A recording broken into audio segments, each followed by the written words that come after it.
In general, some more about the unrecognized purpose of man.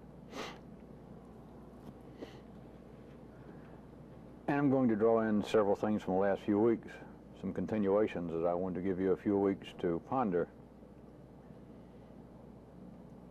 One, back to what ordinary people would consider to be weakness, and what many people who think they're involved with some spiritual quest consider to be weakness, their primary flaw, that which they believe may be the stumbling block between themselves and some great cosmic breakthrough. Now, for you people who may be exposed to what I am saying and doing for a limited period of time, let me re-warn you that this, that is what I'm about to talk about, can appear to be presented in a dichotomy to your mind that I'm either talking about, for instance, you're all right how you are, or you're not all right how you are, and it's proper to be aware of the fact that you're not all right. This is a grave mistake, but it is predictable, because when the ordinary mind, ordinary consciousness hears some statement, it immediately must verify it, deny it, chew on it, on the basis of reflecting it against something else, reflecting it against what would be its opposite to varying degrees. So you make a mistake if you listen to some of what I'm going to say tonight, for instance, and believe that I am starting out and saying, listen, everybody has warts, everybody is partially blind, lame, clumsy sometimes, but that's okay. That's fine, that's the way things are, and you should learn to have a better relationship with yourself. And that is simply a form of some of the minor offshoots of contemporary psychology. I'm okay, you're okay.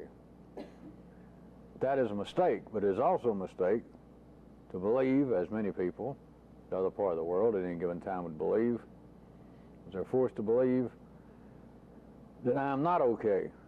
I am certainly not okay, and I should do something about it. If I'm not doing something about it, I'm wasting part of my life.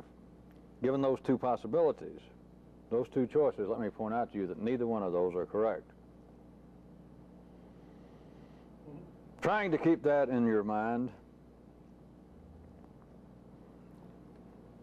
let me go back to what I was referring to several weeks ago as the apparent weakness, a prime weakness, and some minor weaknesses, but a prime weakness that everyone either believes they have, suspects they have, wants to be told they have.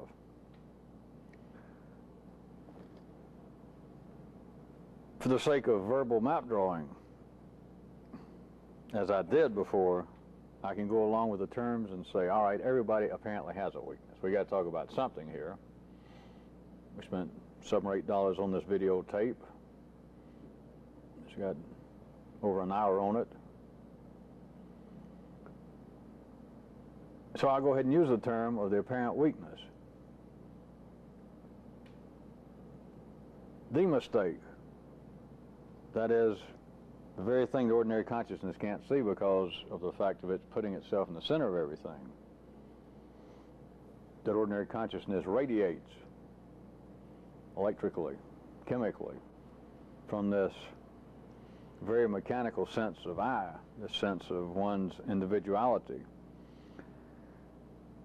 The weakness always seems to be something that you have acquired.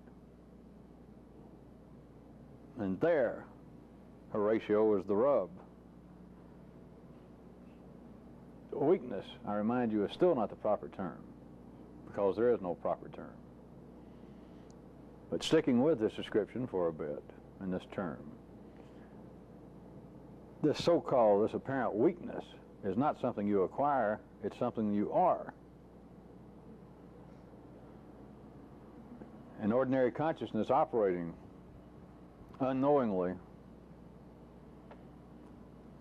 as the center of this sphere, and everything that it apparently thinks, everything that it apparently feels, radiating from that, and always being based upon your own undeveloped, mechanically wired DNA patterns then the sense of having a weakness is a fallacy to start with. But it is a compounded fallacy to believe that weakness is something that I have picked up. That if, in fact, you believe that your weakness was laziness. Ordinary consciousness believes that laziness is something that you have acquired. It first must have a judgment, as I started in the beginning, as I pointed out to you. There has to be this dichotomy that if I insisted, everybody listening to this, tell me, what do you think is your primary weakness? It's not a contest, it's not a quiz, and you won't be held to this forever. But let us say that you thought about it a second and you said laziness. That's got to be my biggest weakness. All right. There is the unspoken dichotomy to start with. There has to be a sensation in you and your consciousness of non-laziness. And it would be very expected if I said, well, define that. How do you know you're lazy? That the sensation that you'd picked it up would seem to immediately be fortified by such matters as this. As you might say, well, I know I'm lazy because I've got a brother or a sister who is only a year older or younger than me, and as far back as I can remember, he or she was always getting their lessons on time. If our parents asked somebody to go out and clean up the chicken coop, go out and cut down some trees, mow the yard, he or she always did it. I heard all my life, why can't you be more like your brother? You are lazy. It would seem right there that it's even further proof that laziness, if this be a weakness, is something that you have picked up. It was something that was defined for you after birth, but there has to be something against which to judge it, that there are other people who are less lazy than me. I've heard descriptions of it. I have been accused of being lazy. And those who accuse me of being lazy get less sleep than I do. They hold down 2 jobs. They seem to have more interest. There has got to be some reality to this. Do not play games with me verbally. There's got to be a reality to it. There are people who seem to have more energy and will do more when they're required to, and then I seem to rebel against it. It's got to be a weakness, and it's got to be something that I have picked up. Therefore, it's got to be something that can be cured. It should be cured. It should be worked with. This ordinary dichotomy of people either believing that they're okay, that some people could hear me talk in this manner and immediately believe that this is some sort of would-be mystical system that says, listen, everybody does have their weaknesses. What the hell, we're only human, and you can't worry about it. You need to get on with other mystical matters and learn how to read minds, learn how to read the cards, learn how to read. You should be doing something and forget about this weakness because, hell, everybody's weak. Or, the counterpart to that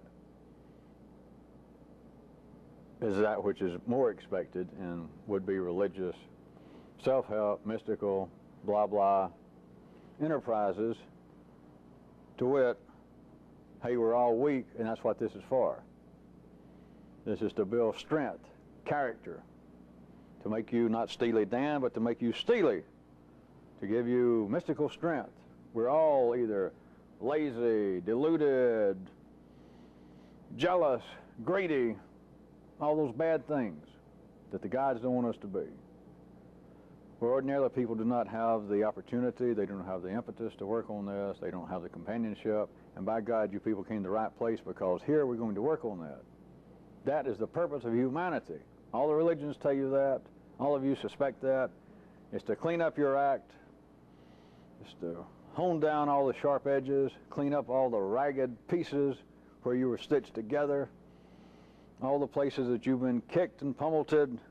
We'll make it better. We'll put on some sort of mystical Bengay on you, and pretty soon you will be a much better person. There seems to only be those 2 possibilities, and it's not true. If it's one of those 2 possibilities, hell, I would be a fuller brush mystic. Even I would understand what I'm doing. what appears to be weakness is not something you have acquired.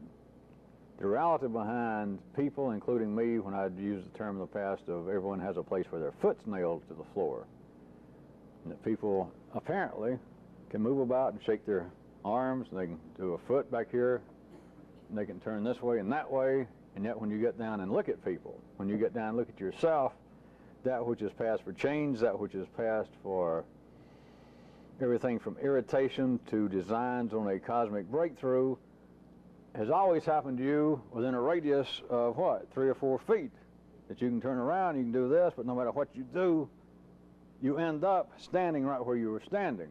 You may have shifted your weight temporarily. As I said, you may have waved your arms in an unusual manner, and you may have made a face one time. But you look down and your foot's right where it is, and you can't get out of the room. You can't move from that floor. But to call it a weakness, and for you to believe that this is something I have acquired that needs to be worked on, is a terrible mistake. The ordinary world only has 2 possibilities, which includes your ordinary sense of consciousness, your ordinary sense of you, and that is, listen, I'm not much worse than anybody else, and therefore, to hell with it, I'm going to go ahead and get through life. I'm as good as anybody else. Or, I have got to start turning my attention in a more forceful manner on my weaknesses, or I'm not going to get anywhere. I'm going to waste my life, and someday I'm probably going to regret it. In the belief that all of these weaknesses I have acquired in some way. Therefore, they can be undone. It's like moldy twine that has been wound up since I was born, and now I've got to unwind it. I've got to clean it off. I've got to cut loose this moldy tail on my kite.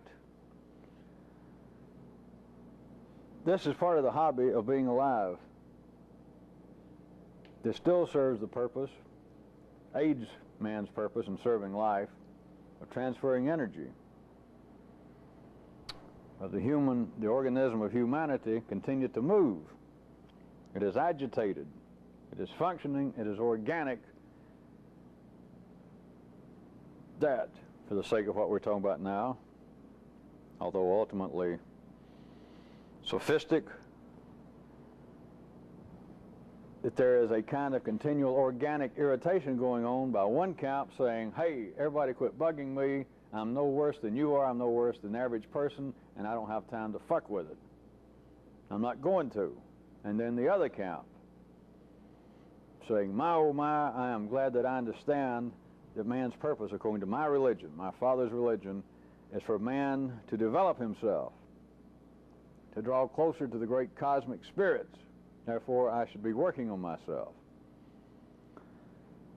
Either one of these camps in which a person might find themselves, you must understand, fuels agitation. It fuels life. It fuels consciousness that you feel as though there is some purpose here. I may not like it. I may not agree with it. It may seem to be an extreme burden. It may seem to be just a slight inconvenience. But still it comes down to the fact that there's always something. And therefore, people stay alive. People move energy about.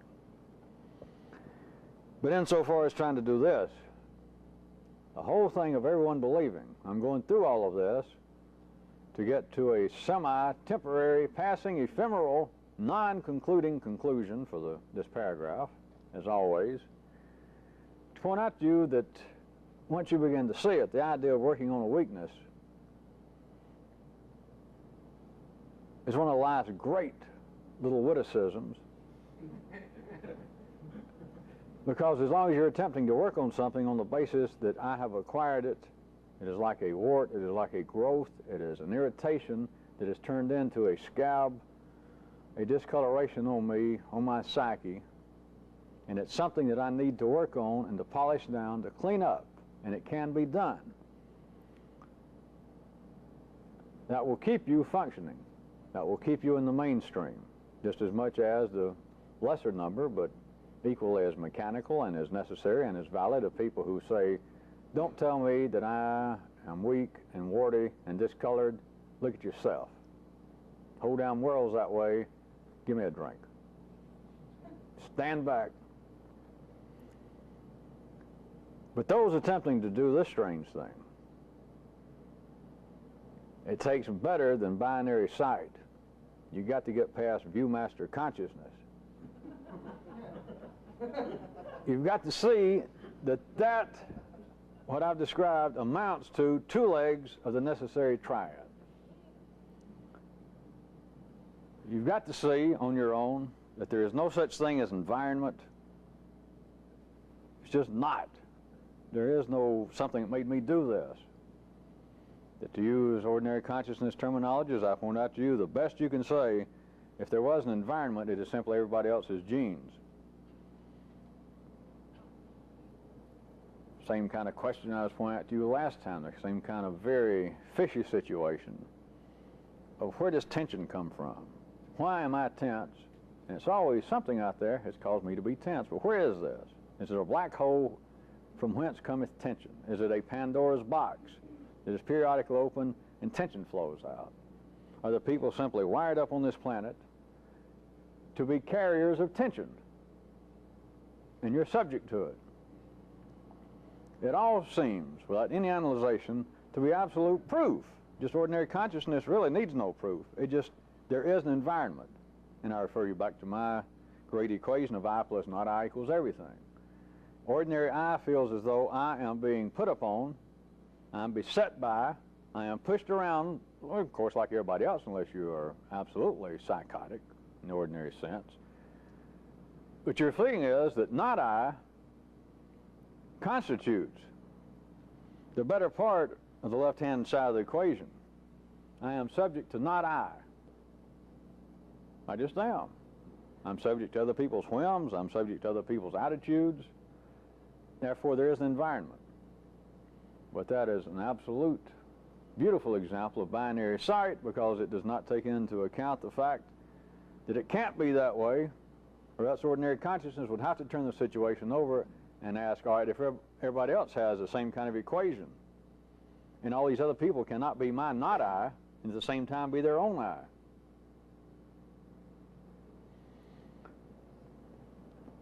What passes for weakness, all the way from strict orthodox religious teachings that would say that the ultimate weakness, the ultimate sin, the ultimate blow against the kingdom of the gods would be for a person to be hateful. Whatever it is. That is considered a weakness. That is considered to be something to be worked on. But insofar as someone being able to shake their own organic molecular system in this life to such a degree that internally they're no more what they were when they were born, that they are aliens, that the DNA pattern, the smear that they can now come up with, like a DNA fingerprint, yours would now be different than it was when you were born, and you are in a very select club. Don't wait for an autographed invitation, and don't wait to be handed a little yachting cap or a jacket to identify you. But to do that, you have got to see for yourself, you've got to understand that we are all born, we are wired up to feel incomplete, to feel as though we have a weakness. After that, as I said, verbally you could look at it as dividing up into two camps, those who seem to decide, hell, we're all weak and the hell with it. And those who go, boy, am I weak, and it's got to be mine and other right-thinking people's purpose here on this planet to overcome their weaknesses. That's the same thing. It's just different organs. It's different parts of life's body serving different purposes. They're both passing energy. They're both valid. But insofar as trying to do this, it's just ludicrous. They're useless. And as long as you're involved with either one of them, you're not doing this. Everyone who wonders, am I doing this? Which most of you do most of the time. I can guarantee you're not. As long as you feel like maybe to hell with my weaknesses, or you feel like, boy, I've got to work on my weaknesses more. Your weakness, as it is called, being greedy, being angry, whatever it is, your weakness is you. It's not something that you acquired. The weakness is your DNA fingerprint. It would be, if any of you have seen, they now have, I'm not going to try to draw it, but what they're calling DNA fingerprints. that they can take out of people genetically now.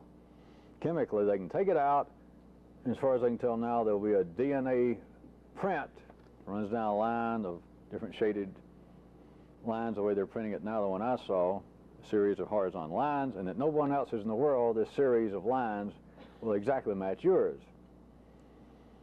In there is what you believe not only to be you, but to be the weaknesses, the shortcomings that you have acquired in some way. From the gods testing you, challenging you, from psychological traumas, and there's no such thing. What you are thinking of, what everyone's DNA consciousness thinks of as weakness, is them. And as long as you're asking about it, as long as you're curious about what is my weakness, as long as you're trying to work on it, you're doing nothing. But, on the other hand, remember, if mechanically you've decided, well, I think I see through everything you've been talking about, and what you're trying to do is get us to just forgive ourselves and understand that this whole thing is sort of a lark. We're all here for a short period of time, and it's a waste of time trying to be a good Jew, Christian, Muslim, Baptist, lion, reindeer, Koanan, sort of hell with it. Just float along with it and enjoy it. Neither one of those will get it. You can take the weekend off and try either one, and those of you who don't feel like you have adequately tried them before, or take off an hour tomorrow night and try them. But you should immediately see that both of them go the same place. And it's not Petticoat Junction. And even if it were, that won't get it.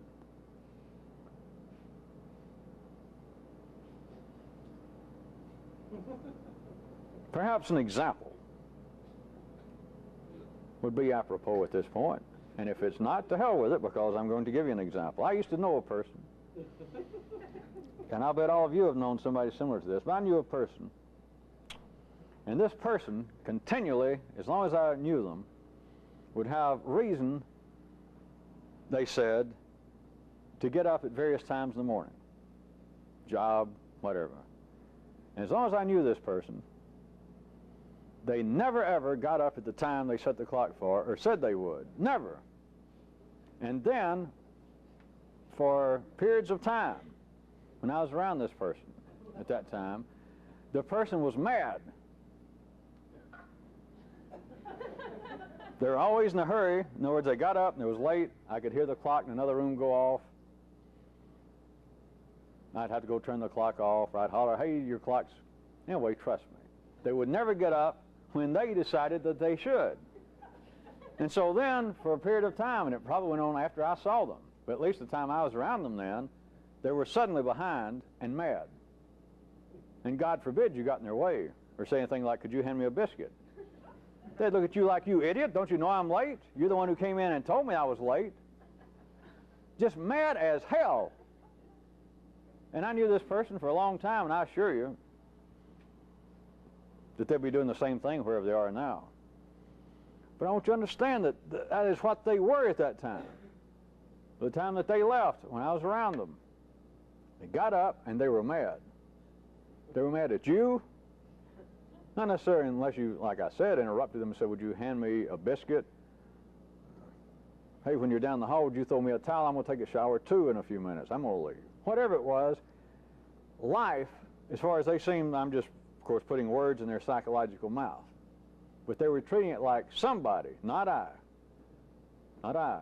The not I part of life in some way has set up on me again and made me run late. Except I knew this person, I was around them for periods of time, more than days and weeks. And it went on every day. Now, if you call that a weakness, which an ordinary person could, you could say, well, wait a minute. To begin with, they must be lazy. They must have something shorted somewhere. I mean, it just seems so obvious that they'd set the clock or say, well, I've got to be up every day from now. I got a new job, and I got to get up at 9 o'clock to get to work by X certain time. That this surely comes from childhood. They should know better. They're dumb. It's something that happened to them. I bet their mother always made them get up too early, and now that they're grown, they think they won't oversleep. Some story like that. But here's what you miss. It's not some weakness. It's not something they picked up. It's not like a piece of baggage they're carrying around. That is them. And God forbid if you tried to tell an ordinary person, if you started to say, hey, like on a Sunday, they didn't have to get up, let's say.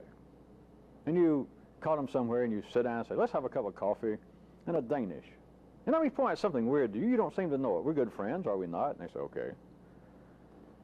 You say, do you realize we've been sharing this house now for X number of months? I've known you for X number of years, off and on. Are you aware of the fact that every day, as far as I'm concerned, as far as I can tell, sure there's no exaggeration, every day you oversleep and you're mad as hell.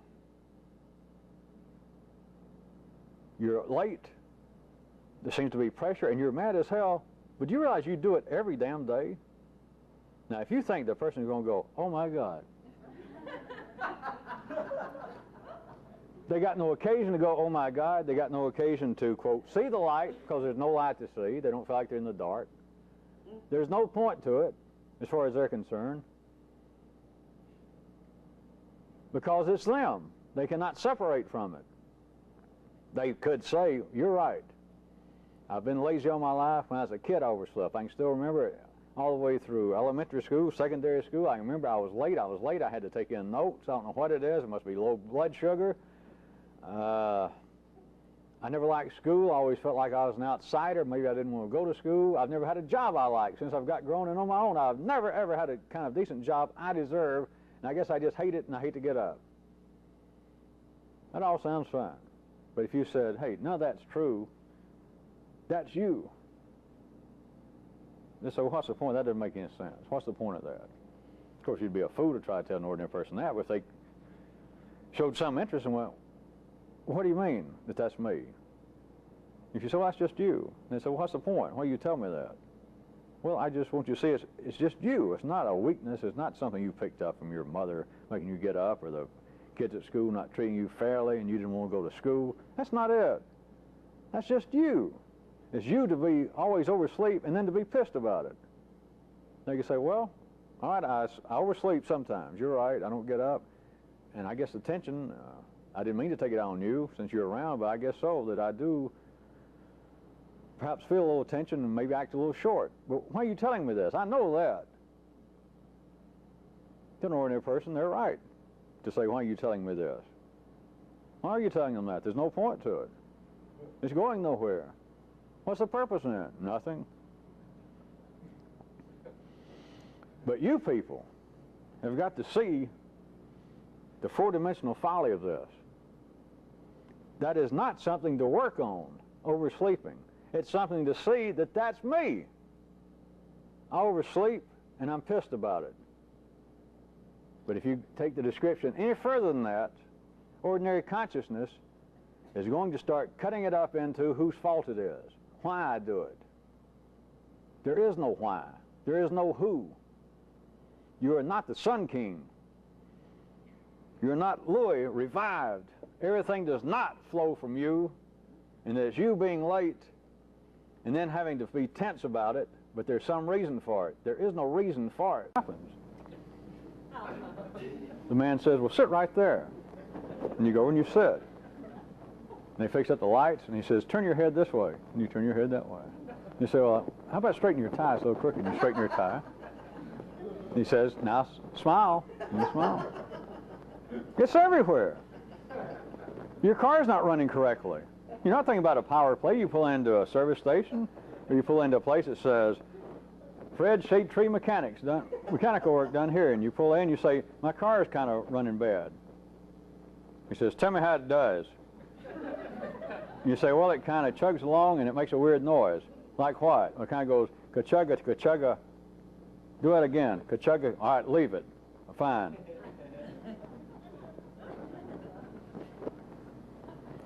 It is everywhere. And I'm not doing as much as we're getting some laughter here. It's a fact.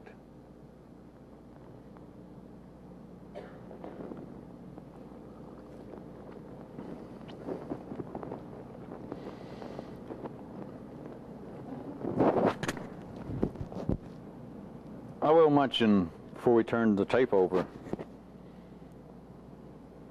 I cut it right there, that as always there is a personal individual used to this. You need to first see that my description covers everybody, every situation. There are no exemptions. You can see it. It's just there. It's not the only possible description. It is not the only thing going on. But part of the purpose, obviously, in life doing this, always having somebody like me and then some people like you, is its descriptions that are completely beyond the realm of contemporary reason. It's completely beyond the orchard that life has already grown into human consciousness in this time and place, wherein everybody can find any situation and they reach in a tree and whatever they pluck out, it has a name. Well, just as I thought, this situation is a plum. But this kind of conflict can be explained by the lemon dynamics. There is a description that as soon as you hear it, it is close enough to things you've already heard that you, in your magnificence, can either immediately, or within a few seconds, accept it or reject it.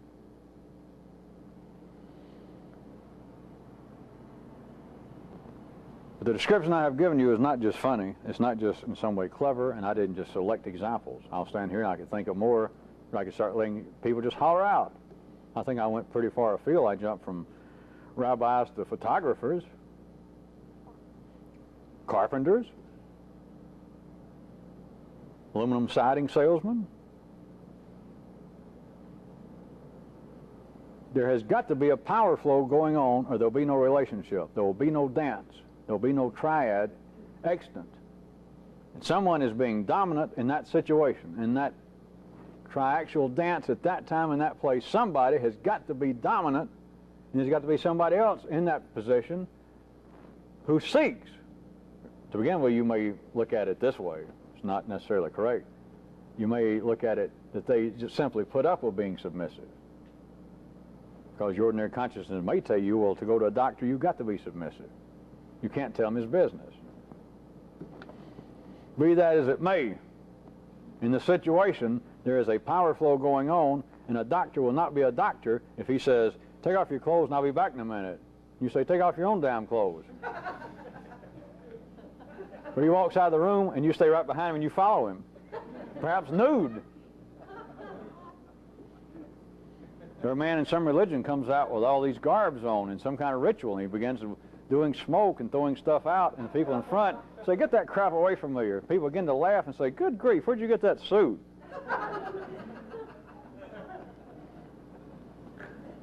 The power flow, the necessary and the proper power flow, is broken down in the situation of being a doctor, the situation of you being a patient, has ceased. What I was pointing out before we stopped the tape,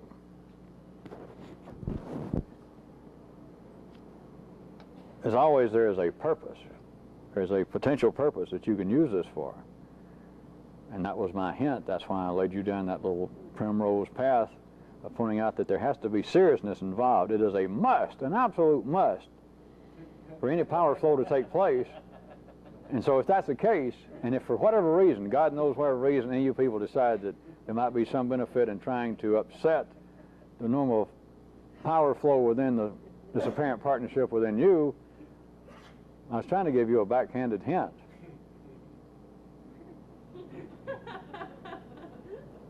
Of course, I know that all of you, both here and afar, we're dealing with people of such character, such strength, such inner complexities.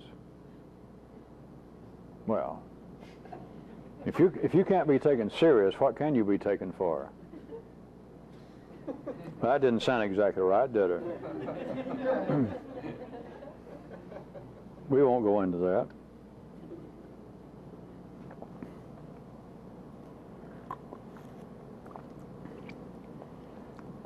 Let me see if I can pull this over into another field close to something we were talking about that I was talking to you about earlier this month, about the dominant ones, the governing powers in a situation, and their great mistrust of so-called artists. All right, the power flow goes on also between artist and audience. The obvious ones you may think I have mentioned before. That you go pay your money, and they say, here he is, God forbid, Kenny Rogers. Here they are, the Smith brothers. Here it is, Yasha Hafetz. Whoever it is, they're going to be dominant. As soon as they say their name, you applaud. Ooh, that's what you've been waiting for. You saved your money, you took a shower, you drove across town. Ooh, and here he is. Everybody applauds. You're submissive to it. You're supposed to be, to enjoy it. You get into the, not performing arts, you get into even the plastic arts. Anytime you have anybody that would pass in this situation as being the artist and the audience, if there's going to be a relationship, you're in an art gallery, unless you walk up to it and go, well, it means nothing to you, you just go past it. That was a non-relationship. That was you paying for your loaf of bread at the 7-Eleven store. You leave and somebody reminds you of this painting, you don't even remember it. You may say, well, I know there was a string there back in one room off in the west wing that I didn't care for. Some of that, what do they call it, post-expressionist, I don't know, I didn't like it. It was almost like a non-event. But if you do look at it, and the artist may be standing there, you may be reading his words, program there, you may be reading the words of a critic, or you may just be standing there and don't know anything about who painted or what. If you stand and look and there seems to be some relationship, that is, that it seems to be of an importance right then that you like it, or you dislike it, but it's easier to describe verbally that you like it. You are being submissive to a dominant force. It's a fact. There is a power flow going on. And I'm not talking in some way spiritual, metaphysical. There is a power flow going on. Molecules in you are being affected through your senses that you look at that. Even if it seems to be totally non-representational. It's just absolutely abstract. But you're standing, and to you something is happening, to just put it crudely, simply. That you're standing and you are enjoying it. You don't know who it is, what it means, who painted it, how much it might cost. You just look. There is a flow of power going on, and you are being submissive to it.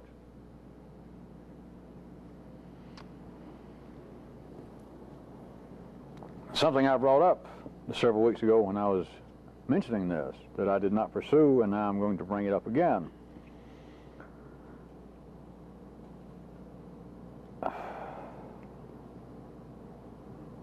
Internally, all of you should consider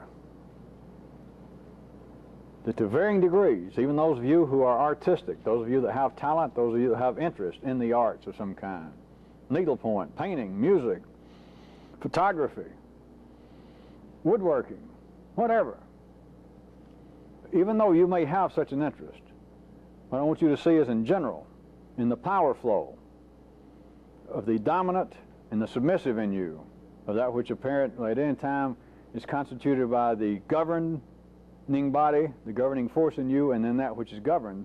There is a fear in you, the same way that there's a fear in every society, that the governing forces, the dominant ones, always fear creativity. Always. And several weeks ago I tried to just give you a brush with, from one view, the foolishness of how could this tyrant, with all the force of the armies with him, why is he concerned over this one guy that's been writing this novel that if you read it a certain way, you could look at it as being an allegory poking fun at him. Or it may be poking fun at tyrannical situations. It's one little guy, he's not even that well read. He's publishing this stuff on a mimeograph machine, writing them out by hand, passing them around, and yet this tyrant, governing millions of people, will expend large amounts of the treasury, effort of soldiers to track down this one little guy and to kill him. Now forget all the stories that, well, yeah, but he could start an uprising. He's really putting his finger on the pulse of the downtrodden, and it could really blossom out. Yeah, that may be. But you've got to see from a certain view, how could this guy be in such control although it may be by the absolute iron fist of fear, military domination of the people, he is still afraid of the written word of this one guy. Or to some of you it may even seem more ridiculous. There's one guy painting pictures like this, and he has him arrested. And he tells him, you paint more like that, I'm going to cut your hands off. Then I'll kill you if you keep doing it, if you try to paint with your feet. You think, why? What the hell? He'll say, all right, you may have talent. Some of my people tell me that you have talent. Paint pictures of me. Paint pictures of our victories over our enemies that we've had. Paint pictures that inspire us. In other words, paint what I tell you to paint, and it's okay. But you can't paint this kind of stuff. All right, that is a given. Once you say it, it's just true. Not only can you learn something from that situation, because again it has to do with the power flow and it has to do with transferring energy, but inside of you is that same kind of fear. It's what I didn't push several weeks ago, and now tonight is the time for me to ask you again. Of course, you need to see it for yourself, that all of you have. Forget whether you have some particular talent or interest, as I said, specifically in you. In general, you've got to be able to see this. It's in you. There is a kind of fear of creativity in you, that the dominant part of you has the same desire. It's wired up to suppress, to make the creative parts of you submissive to it.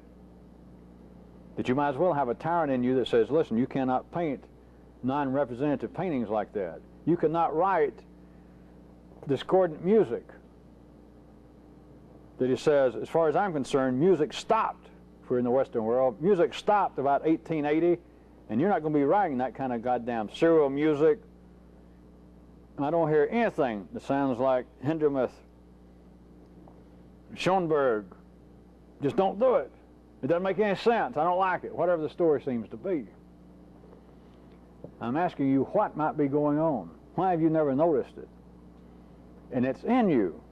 And it could be described this way. If I pushed it, if I hadn't made it plain enough now, but if I took it a little further, then some of you would have your own partnership, would say, well, I know what it is. It's kind of laziness. I just don't have, I've had creative thoughts. I used to believe when I was younger, when I was back in school, elementary school, I used to dream of being a cartoonist. I used to dream about being a ballerina.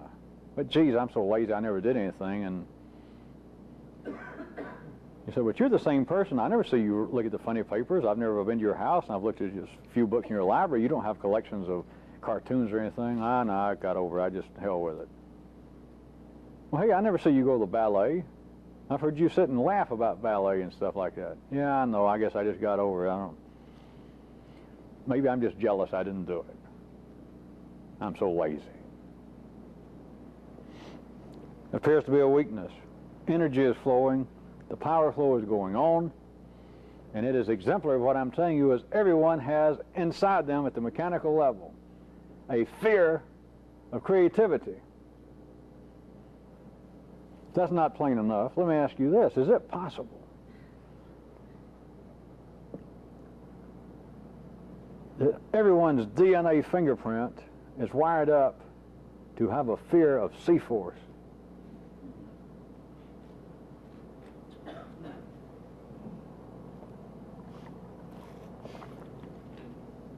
Creativity, remember, is a word. It's not the reality of it. But what if this covers up the responsibility individually of someone attempting to help life grow? Of course, they would apparently, of course, be attempting to help themselves grow, to expand their horizons, their interest. As it's called in the ordinary world, which is of no consequence, but as it's called out there, I've got something to say. I want to express myself. Well, why don't you? Well, I don't have time. I'm too tired. I don't have any talent. I think I'll watch TV. Maybe if I lay down, would you read to me? I know, I'll take a nap. Then I can dream. I can dream of writing music. I can dream of being creative. I can dream of being responsible. I can dream of doing that which indeed, if I had any understanding of these kind of three forces, I would surely be closer to the sea. I would not be harming anything on the basis that my own Sun King mentality thinks it should be harmed, deserves to be harmed, is of no consequence. I would not be attempting to defend the status quo of what seems to be my creative area of interest. I would not be attempting to defend the status quo of me. There is a fear built in. Fear is just a word, but there is a fear. There is an abhorrence, in many cases, of what seems to be a creative in you. Now listen quick. That is one of the prime necessities to be submissive. Think for me, do for me, paint for me, have fun for me, be emotional for me, dance for me. That is not to entertain me necessarily, but you do it and I'll submit to it. I can even, the way the yellow circuit is wired up in humanity, I can watch you dance, I can watch you play, I can watch you preach a sermon, I can watch you make discourses on our holy scriptures, and I love it. It just sounds good, it makes me tingle, I enjoy it, and I don't have to do anything. All I got to do is sit here. All I got to do is pay my money and take it all in. I'll submit to it.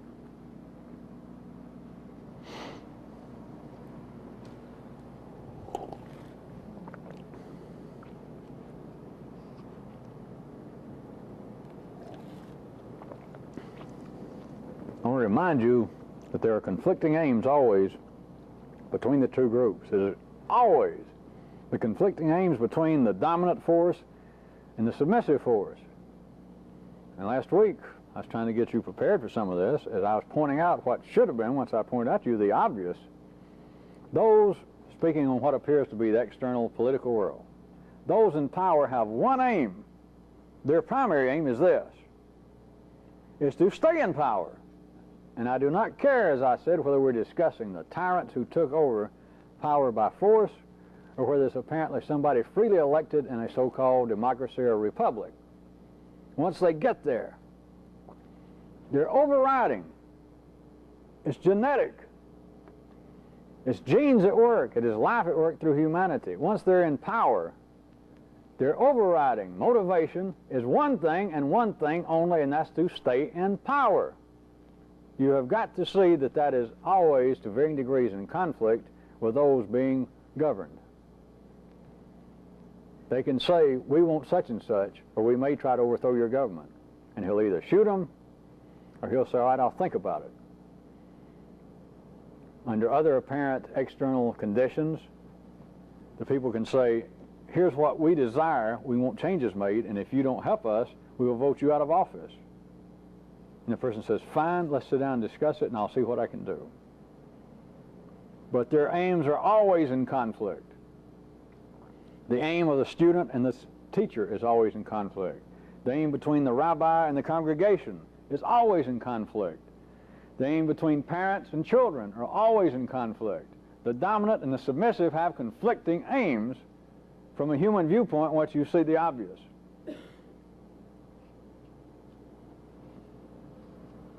It is like the blood pressure. It's like the flow of blood.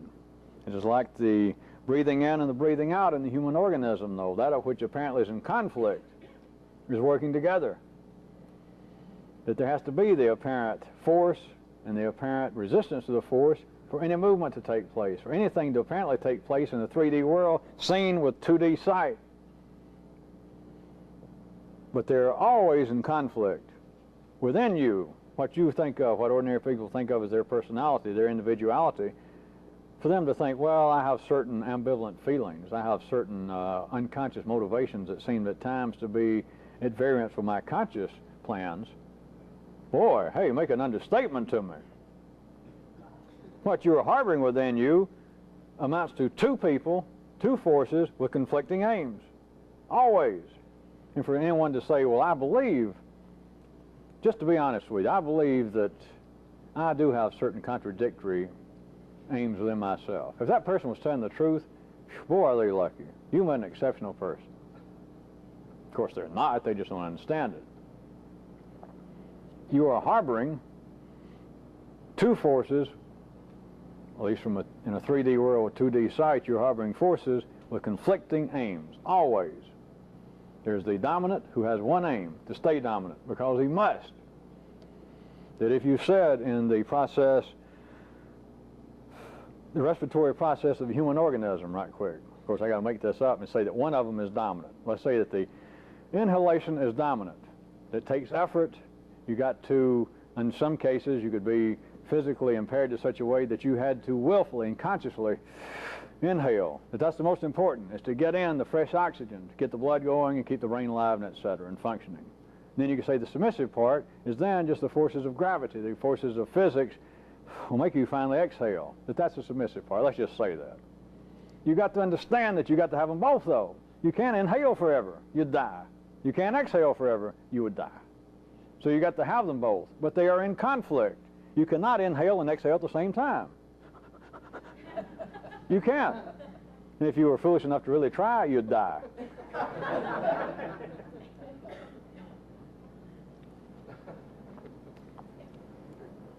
But in a 3D world with Viewmaster vision, in a sense, everything is in conflict. And the dominant seeks to stay dominant, not because of some ill-based plan on its part, because that's the nature of the dominant. And the submissive seeks to stay in a position of being submissive, not because it's weak, not because it has psychological problems, because there must be the submissive.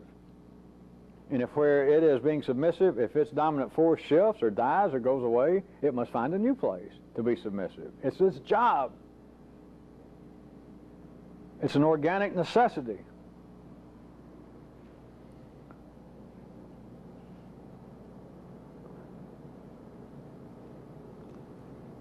It's conflicting purposes, always between the governed and the governing, between the speakers and the listeners, between the dominant and the submissive. That wherever you have got what appears to be two forces, two people, two aspects of personality, two aspects of social consciousness in large groups of people, if it can be seen that there are two groups here, and they're stable long enough for you or anyone else to look at them and say, yes, that's true. If they're that stable, then you've got to try it at work, of which you're only seeing 2/3 of it. But the two that you're going to see always have conflicting views. They got conflicting aims, they got conflicting purposes, although it appears to be otherwise. That the teacher is there and the people have come and paid their money to be students. And the teacher says, for me to succeed is I need to impart to you that which I know and that which you paid your money to learn. The shaman says, I have been blessed by the gods, I've been given secret teachings, and the gods want you to have them, and I'm here to give them to you, to tell you everything I want that I could possibly tell you. And the people say, yes, that's what we're here for. It appears it's a beautiful combination. We have found the ultimate tango, for which it takes two. And they seem to have a convergence of aims. They've got different needs, they've got different potentials. The teacher already has gone through this, and he is an expert in medieval history, and you're here to learn it. What could be better? We have an hour, 3 times a week set aside for this. You sit down. I'm not here to hurt you. I'm not here to show off. I'm here to teach you Medieval History 101, and you're here to learn it. What could be more equitable? What could be more pleasant? Idyllic.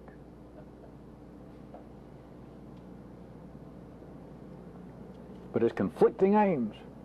There are conflicting forces at work. The teacher is there to be dominant. The students are there to be submissive. That is the name of the dance. That is the name of that organic function. That is a relationship between people and between peoples. But what, if you begin to see this, and I say conflicting, it's not that they're harmful to one another. Inhalation does not attack exhalation. They're not in combat. Students and teachers, by and large, except in parts of Manhattan and the Bronx, are not in conflict. That's not it. When I say conflict, you've got to understand it is not harm being done. Nay, nay. It is a boon. It is healthy. It is life growing. It is rosy cheeks. But their motivations, their purposes are in conflict. Teachers and students have different purposes. The tyrant and the people governed have different purposes. The elected legislature and the voters have different purposes. Parents and children have different purposes. Once you begin to see that, then all of your notions about, boy, life sure can be a pain in the ass. Or, boy, it's terrible the way people irritate each other. Why is it that children and parents can't get along? Why can't groups of people get along? What in the world is going on? They're getting along splendidly. You better believe it or you wouldn't be alive. But look at these people, they're killing each other. If it wasn't for that, you might be there. If it wasn't for that, life could be dying. Life might be dying in that one area. Life might be developing its own form of at least 4D gangrene. There's an operation going on. You cannot see the scalpel. You don't see what's happening, and you see it as being some sort of terrible turmoil. Here it is, 1987. It's been going several years. From one view, ordinary consciousness, to really put this in a kind of period piece perspective, you could say, good grief, if there's any exemplary proof of the insanity of humanity during these last few years, it's got to be Beirut, Lebanon. You don't know that. It could be a catharsis on the last part. It could be something being cut out. It could be extremely healthy. If it were not going on, you might be sick. Large areas of life's body might be sick.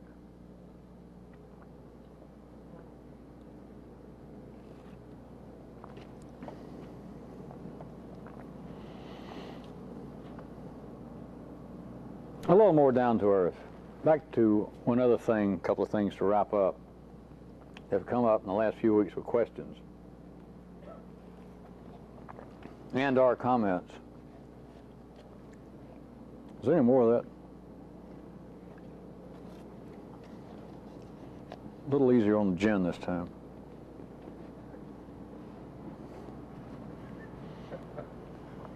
You remember someone asked a question last week or week before last, and I made some mention.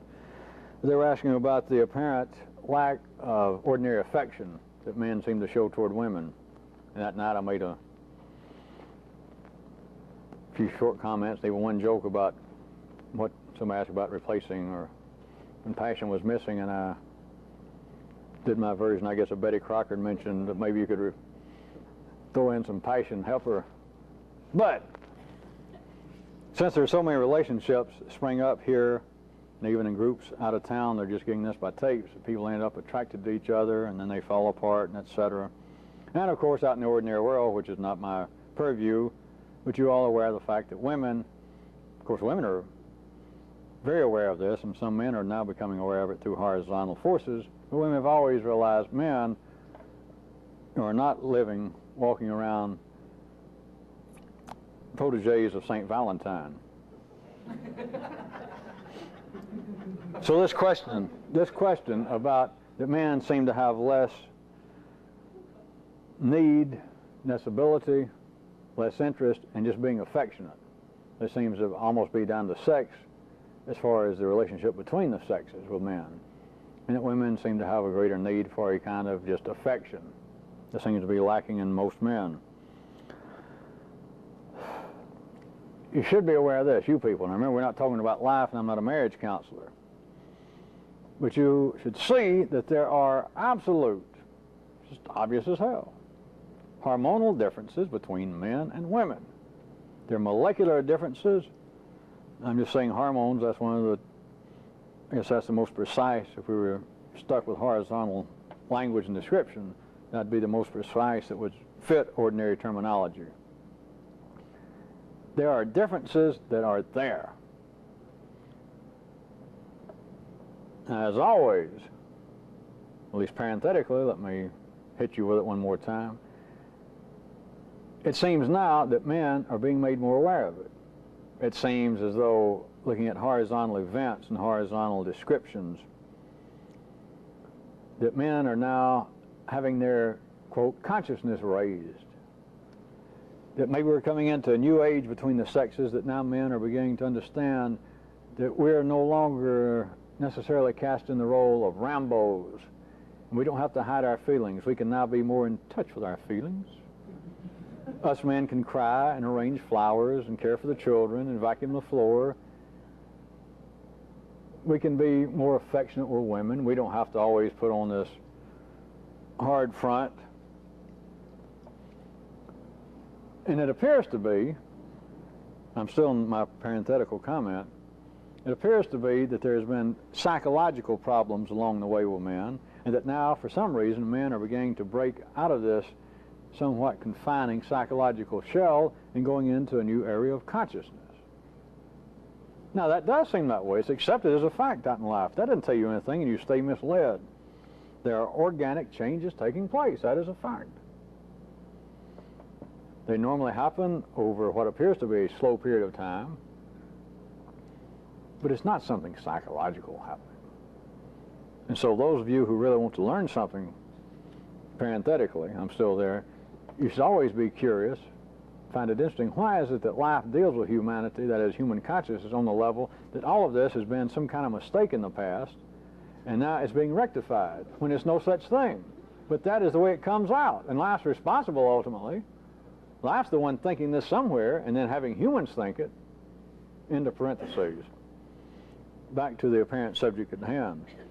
Is you people who are involved with this should just have a cold, calculating, precise approaching that nebulous world of objectivity, which is simply being able to see a triad, that there are absolute, it's just obvious as hell, hormonal differences, that men and women, even though we're living here horizontally in a changing time, that there are hormonal differences, and to use ordinary terminology, women need, forget psychological, I'm talking DNA, I'm talking genes, I'm talking electrochemical. They have a need for what is called affection. They have a need for it that men do not have. And it's not that much different than saying that men, as a rule, need more calories per day to get by than women do. That men's bodies must create certain kinds of hormones to keep them functioning as men, that women have other kinds. You've got to have a kind of cold, as best you can, scientific. Now, I repeat, all this is doing is approaching being able to see a triad, being able to see all three forces at work in every situation. But to see that there is a difference.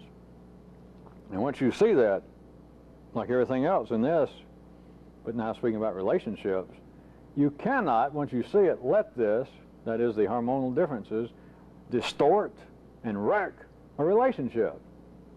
Now, you may finally drift apart. The power play may stop. The flow of energy that life needed may cease to such a point that you both lose interest and wander away. But you are making a mistake. Not that I'm trying to hold all relationships together, but you're making a mistake by not seeing what's happening, by not learning from it. When you find you're in a relationship and there begins to be this kind of bickering, and you begin to sense that what seems to be the bickering between her and me, speaking from a male viewpoint, is not some kind of psychological problem. It is hormonal differences. And if you let it absolutely wreck a relationship, then you're just as normal as you can be. You're just as ordinary as you can be, and you've learned nothing from it. That's one of the reasons that I know that some of you at certain times have thought, well, I've said it outright, that as far as you people involved in this and with each other in the group, that you're normally too ready to break a relationship once you're in it. Because in most cases, still with you people, it's a basis that you feel like, well, we're just not getting along. And all we're talking about is the kind of bickering that comes out, the kind of distortions that come out through such feelings as, well, he's not affectionate enough. And the man thinking, well, she's always hanging on me like a piece of lint. I don't know what she wants more than, she's just always bugging me, it's just too much.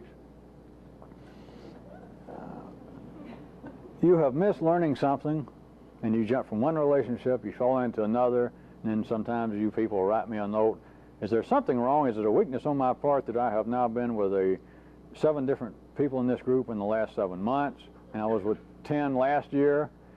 Could this possibly be a weakness? Do you think, sir, that I should look into this? I should introduce you to the person that always oversleeps and is mad as hell. You deserve each other. To think perhaps this is a weakness and you think I should look into it. Is there something to be learned? Give me a break.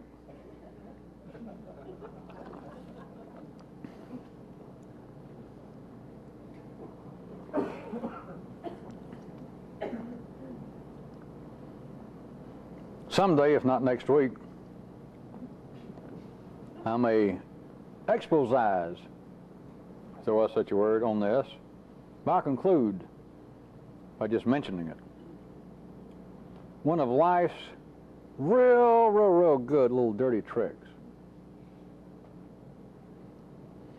Of course, they're all master strokes, but this one I would place to get your attention and turn in the right direction. It's one of life's real neat little dirty tricks. And it was this. It is this. It continues today. It's having an artist that is a creative person.